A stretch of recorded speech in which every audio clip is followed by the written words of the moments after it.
Now, from Into Tomorrow, this is ITTV. Guess who's been drinking the Apple Kool-Aid again? Rob stood in line for 3 hours to get an iPad, which, much like his iPhone, he can't make calls with. But let's see what he has to say about the iPad. Rob?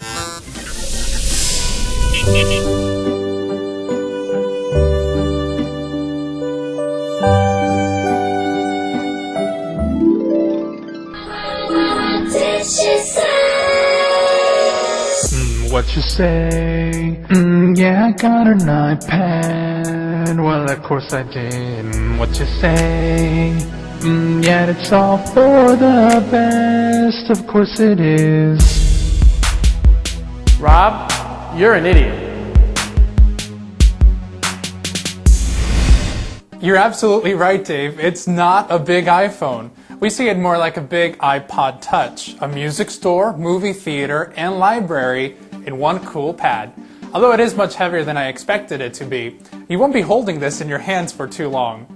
The iPad is not perfect, and the name kind of gives that away. It came out not multitasking, no camera, no flash support, but its battery life rocks so far. So why did I wait in line for it? Well, for starters, I think the hype got to me. It's no secret I'm a big fan of Apple products. Judging by this pic, I'm only missing a MacBook Pro. But this was the first time I bought an Apple product on its launch date. So far, I don't regret buying my iPad. Size and portability matters to me. I wanted to have a bigger screen to enjoy my videos and movies. By the way, the YouTube app looks pretty great on the iPad. I wasn't looking for a laptop replacement. Attention people, the iPad is not a laptop replacement, no USB port or CD drive, so keep that in mind. I wanted something that would make my life on the road easier. For instance, I've rented movies on iTunes to watch on my laptop on the plane, but I have yet to take it out and actually watch one of those movies during a flight. That's where the iPad comes in. It's much easier to deal with. With its Apple A4 processor, it's very responsive. I haven't experienced much lag when opening and closing apps. Also, the gaming is pretty sweet. Pictures look great too. I love the pinch to zoom. It's a lot cooler than the iPhone. Email works like a champ and looks good too. I think it's easier to read when you hold it in landscape mode. Now, onto some of the drawbacks. The keyboard may be a little uncomfortable. I found myself hunting and pecking for keys with one finger. I'm planning on getting the dock with the keyboard eventually. However, if you have the wireless Apple keyboard, you can connect it to the iPad via Bluetooth. Without Wi-Fi, the iPad may become a brick. Although a lot of the apps don't require an internet connection, I find myself carrying a MiFi mobile hotspot more often. To some, the iPad may seem like an expensive piece of glass and aluminum, or just an expensive digital frame.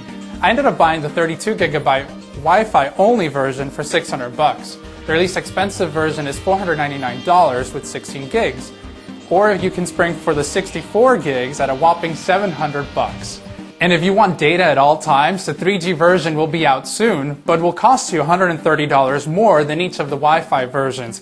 And you have to add $15 to $30 a month for a data plan with AT&T. Honestly, I didn't want to give AT&T any more of my money. Like Dave said, it wouldn't make a difference. I can't make calls right now. The iPad is also an ebook reader with a full-color screen, unlike Amazon's Kindle. I'm not much of a book reader, so I don't have many books to show you.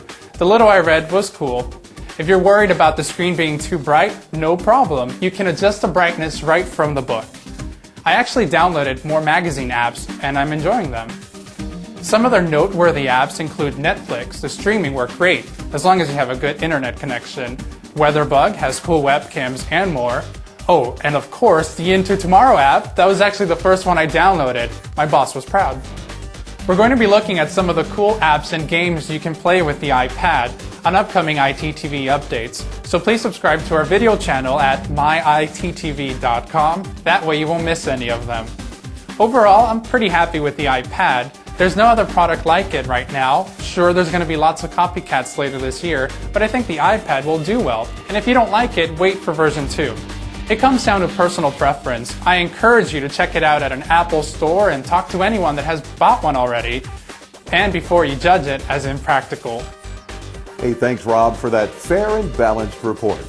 Go ahead, have some more Kool-Aid. But I'm glad you prioritized our Into Tomorrow app.